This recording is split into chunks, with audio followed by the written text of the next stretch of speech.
Olá,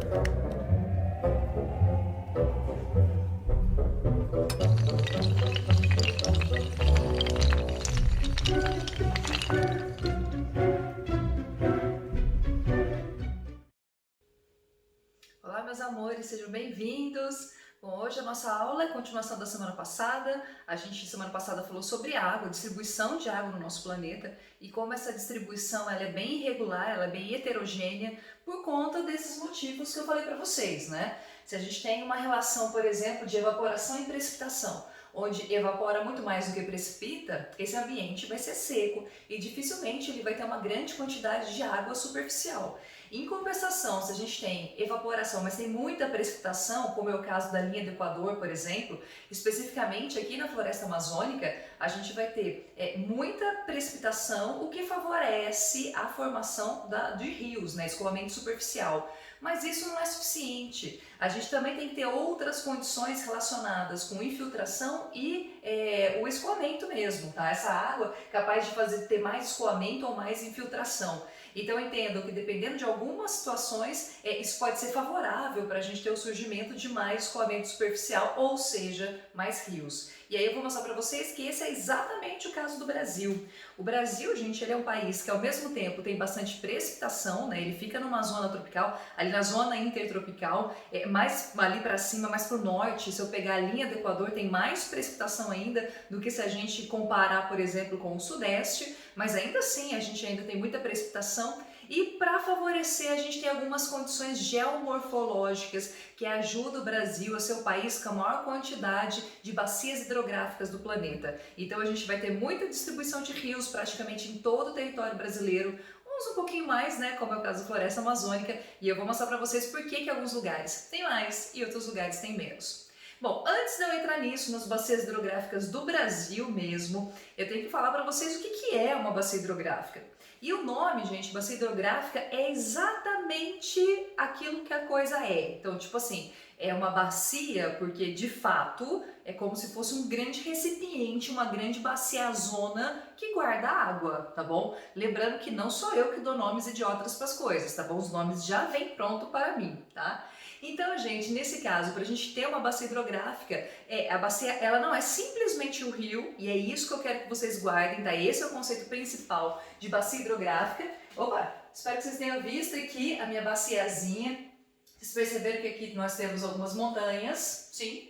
Então aqui a gente tem umas montanhas e toda essa área, gente, é a área da bacia hidrográfica. A bacia hidrográfica ela não é simplesmente o rio, ela é, na verdade, uma área. Essa área ela capta a água da região, a água ela vai escoando para os lugares mais baixos, é canalizada para o leito do rio, então acaba parando no leito do rio. E aí a bacia hidrográfica ela vai ser essa área formada por um rio principal. O rio principal quase sempre é o rio que dá nome à bacia. Então, se eu tenho a bacia do rio Amazonas, quer dizer que o rio principal é o rio Amazonas. A bacia do rio São Francisco, a gente tem o rio principal, o São Francisco. Mas junto com esse rio principal, nós temos outros rios menores que nós vamos chamar de afluentes. Esses rios menores, eles podem ser só alguns ou eles podem ser muitos. No caso da floresta amazônica, por exemplo, ou do rio, da bacia do rio Amazonas, a gente tem muitos rios, tá, com vários nomes, muitos indígenas também, né? Alguns maiores, outros menores. E a gente pode ter algumas bacias com uma quantidade menor de afluentes. Não importa, tá, gente? Não é o número de afluentes que determina se é bacia hidrográfica ou não. Então, a bacia hidrográfica vai ser toda essa região. Eu fiz o pontilhado para vocês entenderem que a bacia, ela sempre vai ter início, ó, no topo das montanhas. E o topo das montanhas, gente, vai ser chamado de divisores de água, porque é isso literalmente que elas fazem. Quando a água ela cai no topo da montanha, a água da chuva, da precipitação, ela se divide. Então o topo da montanha, o cume da montanha vai fazer com que essa água ela seja dividida. Ela literalmente vai cair ou para um lado ou para o outro, tá? Ou ela cai um pouquinho para um lado ou um pouquinho para o outro. Então é por isso que a gente diz que essas pontas das montanhas, elas são divisores de água. Então imagina que caiu a água da chuva aqui, tem um divisor de água trazendo essa água para essa minha bacia, né, para esse meu recipiente de água. A água vai concentrando em alguns lugares e vai dar origem às nascentes. Então olha só, a nascente é onde nasce, não vou falar essa que essa é muito idiota. Então aqui você vai ter várias nascentes. Aliás, a área de montanha é sempre mais preferencial para a gente ter essas nascentes, tá? Não é uma regra, você pode chamar a área mais baixa também com nascentes, mas no geral as áreas mais altas é onde você vai ter as principais nascentes. Essas nascentes, se elas ganham muito volume, né, de repente é uma coisa, um olhozinho d'água e aí começa a ficar maior, vira um córrego, esse córrego certamente será um afluente, esse afluente vai cair num outro rio que é um pouquinho maior que ele, e esse rio um pouquinho maior vai dar no outro rio, que aí é o rio principal, tá? Lembrando, gente, que todo rio, ele acaba tendo uma foz. Foz é o que? É onde ele está desembocando, ou seja, onde ele está caindo.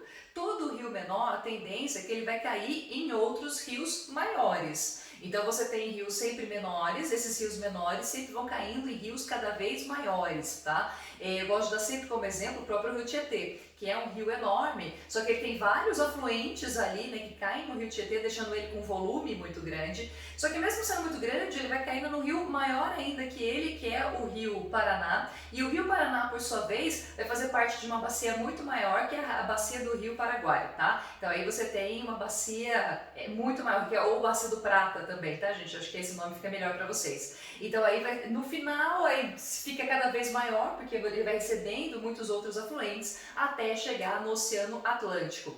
O ideal é que todos os rios cheguem nos oceanos. Aqui no Brasil, pelo menos, todos os rios sempre vão fazer esse caminho, porque aí ele sempre vai de um rio pequenininho para o maior, para o maior, para o maior, até depois acabar chegando no Oceano Atlântico. Temos rios em outros lugares no planeta que são rios que não desagam em outros lugares, tá? A gente chama eles de endorreicos, quer dizer, eles simplesmente caem no meio, de repente, de um lençol subterrâneo e desaparece. Algumas áreas de cavernas isso pode acontecer, mas não é o caso brasileiro, tá? O brasileiro, no nosso caso, os rios sempre vão cair no final das contas, lá no Oceano Atlântico.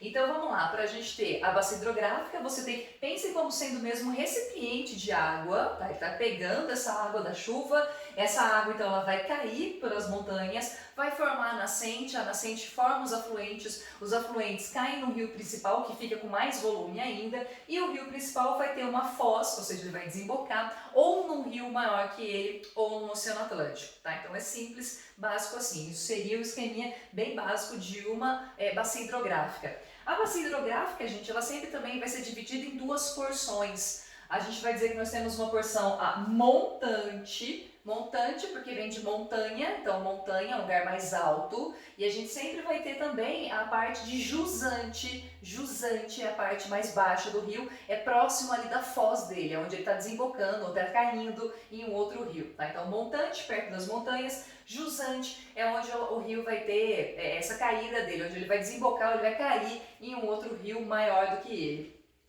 Eu fiz um esqueminha aqui, não sei se ficou tão bonitinho, não sei se dá para vocês enxergarem direito, mas aqui, gente, para mostrar como se eu estivesse fazendo um perfil, como se eu estivesse cortando a bacia hidrográfica no meio, tá? Quando eu faço isso, ó, aqui do lado eu tenho os divisores de água, que são os topos da montanha. Lembre que quando eu falo montanha, não precisa ser uma coisa muito elevada, tá? Não precisa ser uma grande montanha, às vezes até um morrinho um pouquinho maior. Então aí você vai ter os divisores de água, ó, o topo das montanhas, vão ser esses divisores de água que eu falei para vocês. Então a água da chuva caiu aqui, ele vai cair desse lado, gente, a água que caiu desse lado vai fazer parte de uma outra bacia hidrográfica. O que caiu desse lado vai fazer parte dessa bacia hidrográfica. E aí você tem a parte mais baixa do rio, que é o leito mesmo, né? Na verdade, a parte mais profunda a gente chama de talveg, mas aí você vai ter o leito do rio, que é onde o rio corre, tá? É como se fosse o canal por onde o rio está correndo. A parte muito próxima dos rios, gente, quase todos os rios vão ter aquilo que a gente chama de planície fluvial. A planície fluvial é uma parte em que o rio, ele literalmente, para o seu processo de erosão e sedimentação, conforme ele vai ficando mais cheio, ele joga sedimentos para as margens. E por isso que as margens dos rios, em alguns trechos, vão ser mais planos. Então, por isso que a gente chama de planície fluvial. É a planície que o próprio rio forma.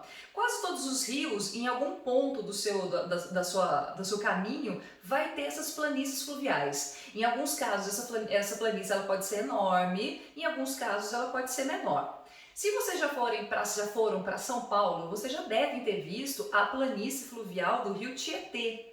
Gente, onde ficam as margens do rio Tietê é uma área, gente, que na realidade não era para ser nem de forma alguma ocupada pelo ser humano. É uma parte que naturalmente é formada pelo próprio rio. O rio forma aquela planície, aquela parte mais plana. Por quê? Porque quando ele tiver a inundação, quando ele tiver o período de cheia, e todo o rio brasileiro vai ter o seu período de cheia, quando ele tem o seu período de cheia, ele extravasa do seu leito e aí ele invade as margens. Então aquela margem, aquela planície é para o próprio rio, para ele mesmo fazer esse alagamento.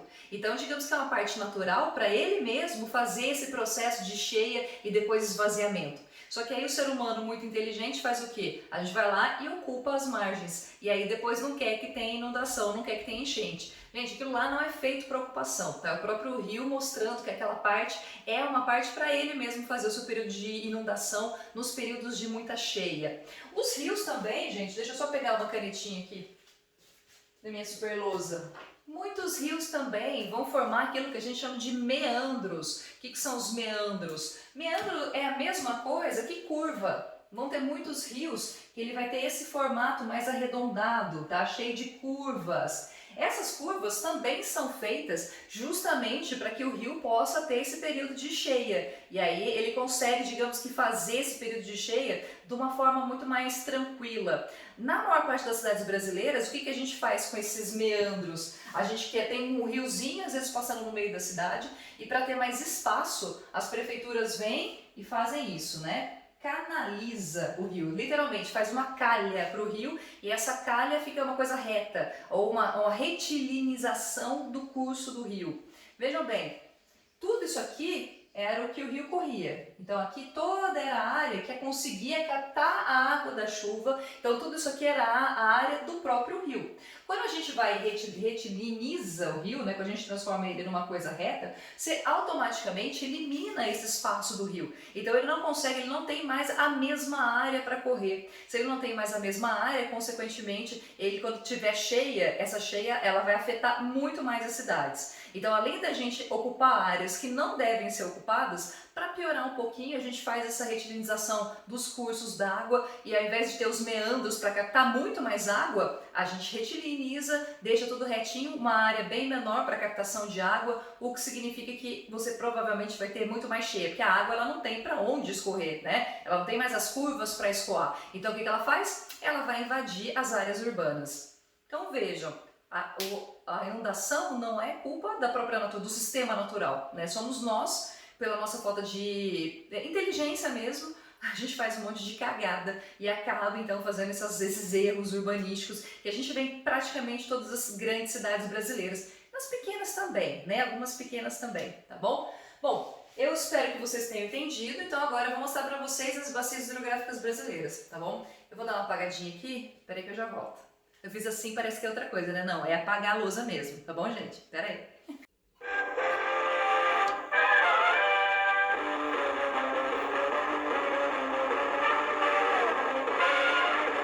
Então, agora vamos lá. As bacias hidrográficas, então, aquele espaço formado, é o espaço, né? É o território mesmo, dividido ou limitado pelos divisores de água, formado por um rio principal e por seus afluentes. Bom, lembra que eu falei que o Brasil ele tem a maior quantidade de bacias hidrográficas, ou de a rede hidrográfica maior do planeta, porque a gente tem algumas condições. E as condições, primeiro, estão relacionadas com o clima. Lembra que o Brasil, olha, vamos pegar esse meu mapa de relevo mesmo para mostrar. Aqui a gente tem a linha do Equador e aqui aproximadamente nós temos o Trópico de Capricórnio.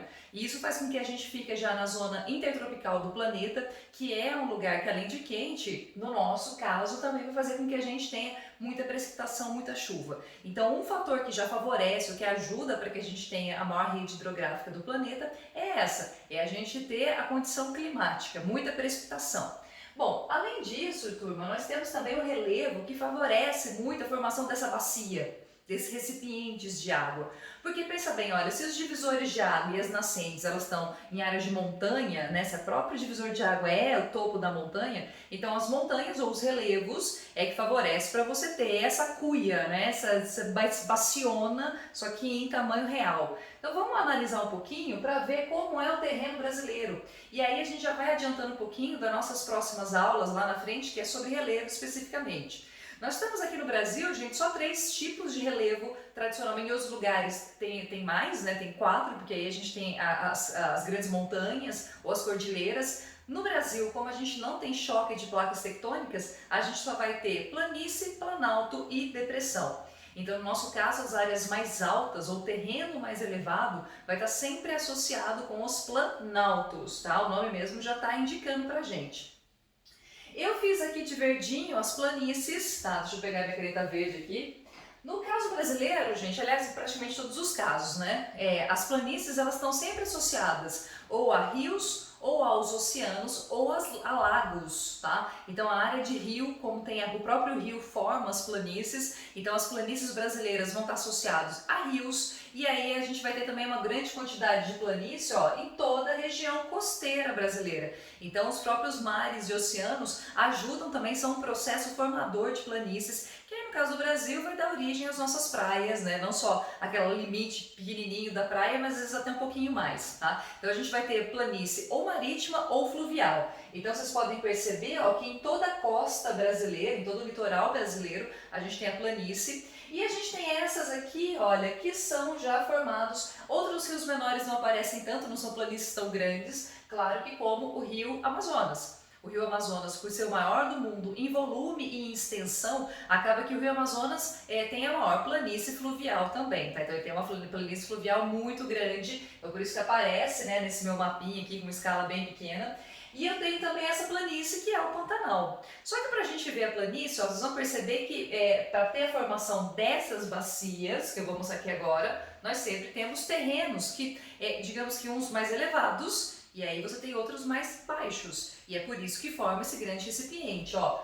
Eu tenho, gente, aqui em laranjinha as áreas que são os planaltos brasileiros. Então pra gente vai ser as regiões mais altas. E aqui, ó, a gente tem alguns picos, né, algumas áreas com topo um pouquinho mais, ou um pouquinho não, bem mais elevados. Então a gente tem o Pico da Neblina aqui, né, a gente tem algumas aqui na Serra da Mantiqueira. Então nós temos alguns pontos mais altos no Brasil, mas predominantemente a gente vai ter terrenos não tão altos. Tanto é que, se não me engano, só o Pico da Neblina, Pico da Neblina, que passa de 2.000 metros, acho que passa pouquinhas coisas de 2.000 metros, o restante no Brasil vão estar todos abaixo de 2.000 metros. Então, se você comparar, olha, o Everest tem quase 9.000 metros, então a gente está bem pouquinho, bem abaixo disso.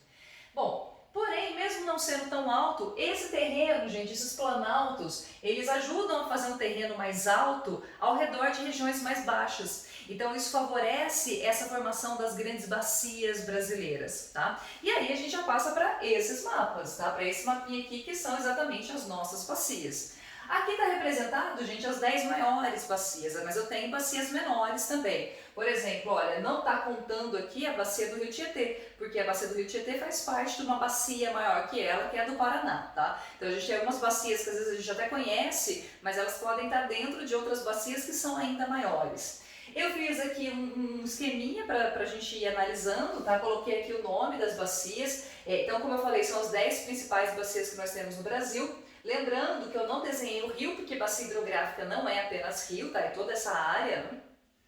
A maior de todas, gente, a bacia do rio Amazonas, tá? Então a gente tem ou a bacia amazônica também, tanto faz. Essa bacia ela vai ser a maior, vocês podem perceber, ó, a extensão dela é muito grande, ela vai ter essa área mais baixa, que é justamente por onde passa o rio. E de novo, gente, ó, vocês estão percebendo que tudo isso aqui, ó, o próprio terreno brasileiro, ela favorece a formação dessa grande baciona. Então pense aqui, ó, como se aqui fosse um pico e aqui fosse um pico. Então é como se a gente tivesse isso, tá? Então literalmente ela forma essa grande baciona. Para ir além dessa bacia só aqui no terreno brasileiro, o rio Amazonas, ele não nasce no Brasil, tá, gente? Ele nasce lá no Peru e ele tem um regime duplo que a gente fala, né? Ou 2 regimes. Como assim 2 regimes? Regime é o que alimenta, né? O que alimenta as águas desse rio. A gente vai ter um regime que é causado pelo degelo da Cordilheira dos Andes.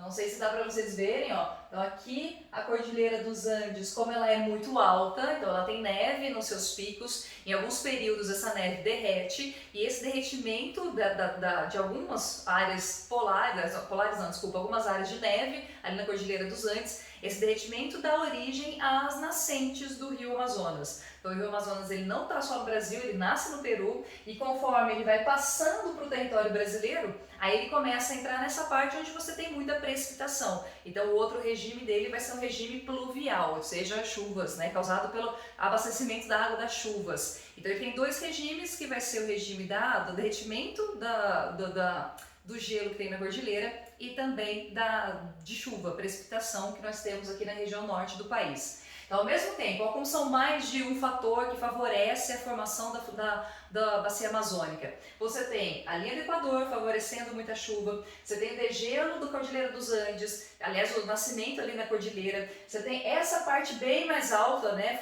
ajudando a empurrar a água para o território brasileiro. Quando chega no território brasileiro, você tem essas montanhas que formam essa cuicona, né, formam essa baciona, e esses então são fatores que ajudam a gente ter a formação da bacia amazônica, tá? Então é uma bacia muito extensa, formada inclusive, gente, depois a gente vai ver por outras questões mais particulares, né, alguns tipos tanto de riozinho, quanto de, enfim, algumas coisas que só tem ali na floresta amazônica, né, pela sua especificidade, né, pelas suas particularidades, a gente só encontra ali na bacia amazônica. É uma bacia que serve muito para navegação. Você tem os povos da Amazônia que não usam estradas, porque ter estrada no meio da floresta é difícil. Então eles vão usar bastante como forma de transporte o rio. O rio é uma forma de navegação. E alguns pontos do rio, alguns afluentes do rio Amazonas podem sim ser usados como energia hidrelétrica, mas o rio Amazonas em si não, tá? O rio Amazonas não, porque ele é principalmente de planície, e rios de planície não são muito recomendados para a gente fazer hidrelétricas, tá bom? Então fica a dica aí. Gente, o número 2 vai ser o Rio Tocantins. O Rio Tocantins ele também é bem extenso, tá? Ele é um rio que, inclusive, no meio do seu leito, a gente tem bastantes planícies, muitas ilhas fluviais. Então você tem, por exemplo, a Ilha do Bananal, que não é brincadeira minha, tá? Não tô zoando, e é a maior ilha fluvial, a maior ilha causada por rio do planeta. Depois a gente vai ter o número 4, que é... Aliás, gente, ó, vocês podem perceber que o 4, o 5, o 3 e depois aqui o 8, tem todos esses nomes que começam sempre com Atlântico, tá? Porque são bacias que vão desaguar, ou os rios dessas bacias vão ter como principal área de deságue o Oceano Atlântico. Então, por isso que elas vão ser todas bacias atlânticas. E aí você vai ter o Atlântico Sudeste, ó, que aí pega uma parte aqui também, pelo nome, né, uma partinha também de São Paulo. A gente vai ter o Atlântico Norte, que aí vai ficar aqui, olha, nessa região do Brasil. O Atlântico Nordeste, como o nome mesmo está dizendo, fica aqui no norte, e o Atlântico Leste, que aí vai ficar mais para a região sul, tá? Quando a gente fala leste, gente, nesse caso, é que pensa que é todo o leste do território brasileiro, por isso que a gente coloca esse nome de leste, tá? Esses rios aqui, gente, veja bem, ó, vou voltar aqui para o meu mapinha. Vocês estão percebendo que aqui eu tenho montanha, né? Aqui eu tenho ou planalto, pelo menos uma área mais elevada, ó, então eu tenho umas montanhas aqui, eu tenho aqui a região lá de Minas, Rio de Janeiro, é bastante montanhoso, depois aqui no sudeste, tá? Cai lá para o sul. Isso faz, gente, ó, é como se essas montanhas empurrassem os possíveis rios que a gente tem para cá para o próprio oceano, tá? Então, ó, pensa que aqui a gente tem essas montanhas e aí ela serve como divisor de água. Então, caiu a água da chuva aqui, ó, uma parte da chuva vem para cá, mas uma parte da chuva vai vir para cá, vai desaguar no oceano. Então, o próprio terreno empurra para que a gente tenha essas bacias aqui do Atlântico.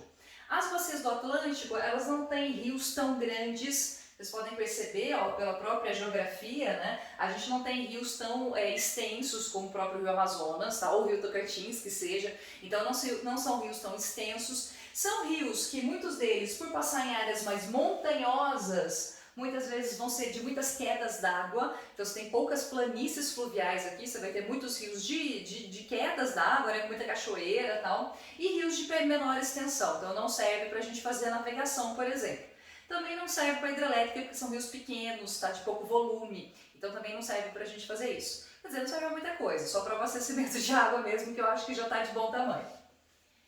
Gente, depois nós temos a bacia do Rio Paraná, tá? Que também é uma bacia muito grande, ó. Daqui da bacia do Paraná tá o Rio Tietê. E essa bacia do Paraná, gente, depois ela vai juntar com as outras bacias do Paraguai e do Uruguai e formar a bacia do Prata. Na verdade, toda essa área aqui, ó, aqui, forma uma bacia muito maior, que é a bacia do Prata.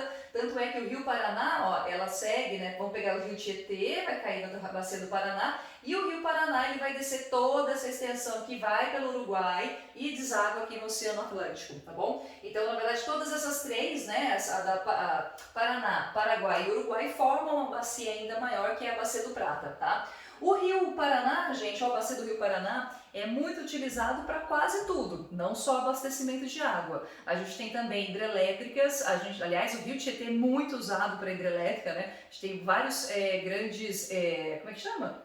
Esqueci o nome, quando tem um grande lago, não é reservatório, esqueci, depois eu lembro.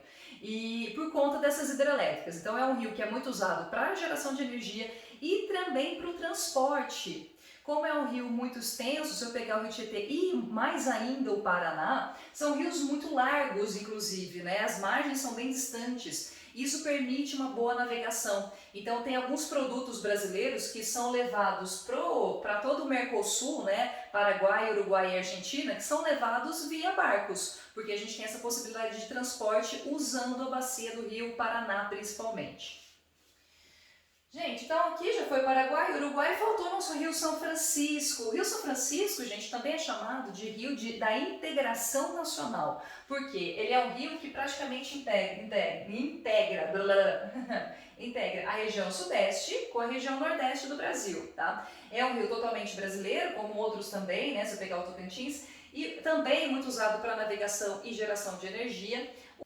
Então o Rio São Francisco ele vai ser um rio perene, que é um rio que não seca nunca, e aí a gente vai ter os rios que são perenes e os rios que são intermitentes. Os rios que são perenes são aqueles que nunca secam e os intermitentes vão ser aqueles rios que secam, tá, gente? Então voltando aqui. Essa integração entre regiões diferentes, e eu não sei se vocês se lembram, mas o Rio São Francisco tem toda uma polêmica em relação à transposição do Rio São Francisco. O que é a transposição? É um projeto que começou ainda lá em, se não me engano, 2010, tá? Desde o governo Lula, que era de levar, literalmente você mudar o trajeto do rio, fazer com que o rio fizesse uma curva um pouquinho além para conseguir levar água para a Caatinga brasileira, para a região mais seca aqui do Brasil. Então é que ele fizesse realmente uma curva. Bom, boa parte do projeto ficou pronto, tá? Ele foi um projeto muito controverso, né? Por várias questões ambientais, a própria questão da população que vivia em algumas áreas que talvez teriam um desabastecimento de água. Enfim, realmente foi um projeto que é muito debatido, a sua utilidade até hoje é muito debatido. E alguns trechos foi inaugurado por um senhor aí, que é presidente agora, e que assim, é legal que ele mete a boca, né, nos presidentes anteriores, mas ele se aproveita ali de umas coisas, né, não vou ficar falando muito, tá bom, gente? Vamos continuar, vamos adiante. Bom, eu acho que basicamente era isso que eu tinha falado para falar para vocês dos rios brasileiros, ou das bacias brasileiras. E aí, na semana que vem eu falo, talvez, eu não sei se eu vou fazer, tá, gente? Um vídeo falando especificamente um pouquinho de cada bacia. E eu acho que eu vou mandar pra vocês o material em PDF, vocês estudam um pouco, tá bom? Por que não também, né? Por que eu tenho que fazer todo o serviço pra vocês, é verdade? Deixa de ser forgado, mano. O que é isso? Gente, então é isso. Muito obrigada pela atenção de vocês. Um beijo, até semana que vem. Tchau, tchau.